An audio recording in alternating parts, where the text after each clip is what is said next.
Sandy and I were in Hiwassee and stepped into this little store that handled state jewelry. She saw in the counter a beautiful emerald ring.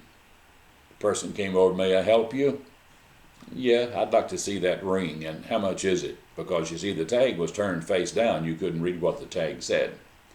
And so, "Oh, that's a beautiful ring," said the attendant. And so he pulled it out and he said, "Here, just let me tell you about this ring." But Sandy said, "How much is it?" He said, "Well, this is about a 3-carat emerald.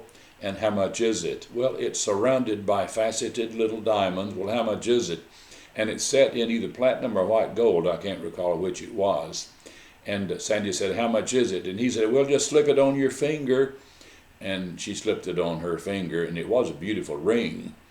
And then she said, "How much is it?" And finally he turned over the tag, and it was about $2,000 or $3,000, and that was, of course, at that time beyond our means.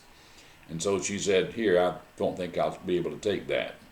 So he took it back, put it down. But you know, that's how the devil works. The devil comes to us and we see something that's appealing and we think, "Oh, I'd love to have that." And he says, "Well, let me tell you all about it." And you say, "Well, how much is it?" And he said, "Well, it's just valuable and it's just such a beautiful thing and you'll enjoy it so much. It'll bring you so much pleasure." "Well, how much is it?"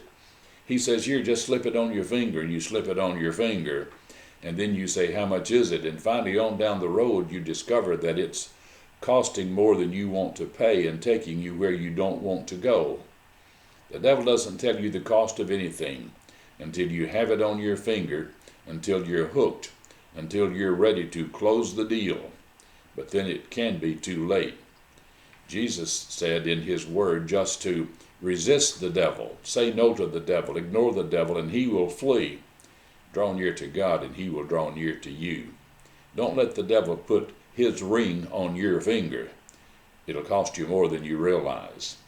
This is Don Howell saying thank you for watching today's Light and Love from Liberty.